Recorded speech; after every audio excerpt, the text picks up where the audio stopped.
সর্বধর্মগুরুদের উপস্থিতিতে বঙ্গীয় সংখ্যালঘু পরিষদের উদ্যোগে বারুইপুর অনিমা ভবনে ব্লক কমিটি গঠন ও বঞ্চিত অত্যাচারিত মানুষের অধিকার নিয়ে বিশেষ সভা। হিন্দু, মুসলিম, বৌদ্ধ, খ্রিস্টান, শিখ সহ সকল ধর্মের ধর্মগুরুদের উপস্থিতিতে এদিন বঞ্চিত অত্যাচারিত অনগ্রসর মানুষের জন্য অমৃত লড়াইয়ের শপথ গ্রহণের আহ্বানে বঙ্গীয় সংখ্যালঘু পরিষদের উদ্যোগে বারুইপুর অনিমা ভবনে এক বিশেষ সভার আয়োজন করা হয়।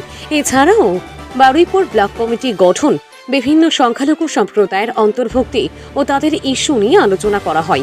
এখানে উপস্থিত ছিলেন বঙ্গীয় সংখ্যালঘু পরিষদের সভাপতি মাওলানা মোজাফফর হোসেন, কার্যকরী সভাপতি আব্দুর রব লস্কর, সহ সম্পাদক পাস্টর শ্যামল ঘড়ুই, প্রাক্তন ডিআই নজরুল হক সিপাই, সহসভাপতি অধ্যাপিকা সালেয়া বেগম ও AKM গোলাম মোর্তাজা, কোষাধ্যক্ষ নজরুল ইসলাম, প্রধান পৃষ্ঠপোষক মাওলানা আনোয়ার হোসেন কাশেমি, অ্যাডভোকেট হাফিজুর রহমান জেনা আলী।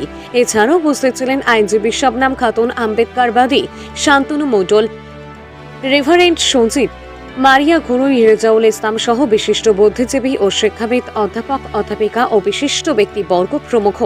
এই সভার শেষে বারুইপুর ব্লক বঙ্গীয় সংখ্যালঘু পরিষদের কমিটি গঠন করার পাশাপাশি আগামীতে তারা কর্মসূচি, প্রাসঙ্গিক সামাজিক সাংস্কৃতিক বিভিন্ন কর্মসূচি ব্যতিরেকে নিম্নোক্ত বিষয়গুলিকে সংগঠন প্রয়োজনীয় কর্মসূচি গ্রহণ করতে ইচ্ছুক সে বিষয়ে আলোচনা করা হয়। আমি একটু বলতে চাই যে আজকের দিনে আমরা ভারতীয়রা অনেক বেশি সেনসিটিভ, অনেক বেশি ইমোশনাল, আর এই দুর্বলতার সুযোগ নিচ্ছে রাজনৈতিক দলগুলো।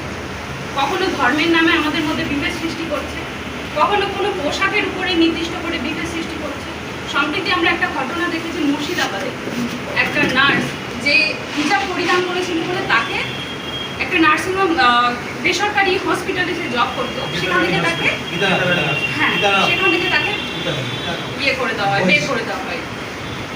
তো পরবর্তীকালে আন্দোলনের ফলে আবার তাকে রিজয়েন করার সুযোগ দেওয়া হয়েছিল। তো এই ক্ষেত্রে আমি বলতে চাই যে ভারতের সংবিধান আর্টিকেল 24 আমাদের যে অধিকার দিয়েছে, right to life and personal liberty, তার মধ্যে কিন্তু আমাদের ধর্মের অধিকার আছে। আমরা আমাদের ধর্ম পালন করতে পারি, তার মধ্যে যে যার নির্দিষ্ট পোশাক আছে সে পরতে পারে। তো এক্ষেত্রে আমাদের মধ্যে যদি না আইনি সচেতনতা থাকে, তখন কেউ কিন্তু আমরা প্রতিবাদ করতে পারবো না। ভারতবর্ষের সব থেকে এডুকেটেড বা শিক্ষিত নলেজ ব্যক্তিত্ব হিসাবে আমি ওনাকে স্বীকার করি, এটা আমার পার্সোনাল অপিনিয়ন। কারণ একটা মানুষ, আমরা জানি 28টা কম্পিউটারের হার্ডডিস্ক সমান একটা মানুষের, এই 40টা হার্ডডিস্ক সমান একটা মানুষের ব্রেন আছে। তার থেকে ওনার ব্রেন এরকম কখনো দেখা যায় কয়েক কোটি মানুষের মধ্যে একজন এত কত মুখস্থ তার কী করে আসে। আমার ওনার প্রোগ্রামে যাওয়ারও আমি দুটো ইনভাইটেশন পেয়েছিলাম এবং ওনার বিষয়ে স্টাডি করা, এবং আপনারা শুনে আনন্দ পাবেন। আমি এই কাজে নিজেকে নিয়োগ করেছি আপনাদেরই একজন সমাজের মানুষ, নাম কি তার, শেখ সোলেমান, হাওড়া বাংলা নাম শুনেছেন, সেখানে থাকেন। উনি কিন্তু 38 থেকে 39টা বই লিখেছেন। ওনার ছেলে জাপানে গবেষণারত, ইউনিভার্সিটিতে পড়ে। বছর 7 আগে কলকাতা ইউনিভার্সিটিতে একটা সেমিনার করেছিল, 7-8 বছর আগে যাদবপুর ইউনিভার্সিটিতে। আমাকে বললো আসতেই হবে, আমরা কয়েকজন গেলাম। তাহলে সিস্টেমটা কি, যে আজকের বিজ্ঞান যুগে আপনাকে বুঝতে হবে যে ট্রেনার 1 আনট্রেনার 1 লক্ষ, 1 লক্ষ মানুষ কিন্তু দুর্মুজ হয়ে যাবে, মরে যাবে, কিন্তু একটা মানুষের প্লেনে করে একটা মানুষকে শেষ করে দেবে। তাই এই হিসাবে স্যারের যে বক্তব্যটাকে আমি বলছি আপনাদের, যে মুসলিম সমাজ এবং দলিত সমাজের মানুষ সব থেকে বেশি প্রবটেড আজকের দিনে। কেন? এরা নিজেদের শিক্ষার জন্য ব্যয় করে না।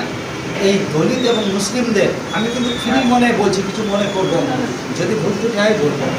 এদের বাড়িতে আমরা স্টাডি করে দেখেছি, যদি প্রথম দিন মুসলিমদের বাড়িতেই বলছি, আমি যেহেতু তাদের সাথে দীর্ঘ বছর ধরে মিশি চলি, যদি তার অর্থ পকেটে থাকে, আজকে খাবে মাছও খাবে, মাংসও খাবে, ডিম খাবে, কিন্তু মানসিকতা তার এইটা হওয়া উচিত, আমি 30 দিন সমান চলবো, আমি বাজারে ঋণ থাকবো না, আমার ইনকাম যতটা তার থেকে 10 to 20% টাকা আমাকে রেকারিং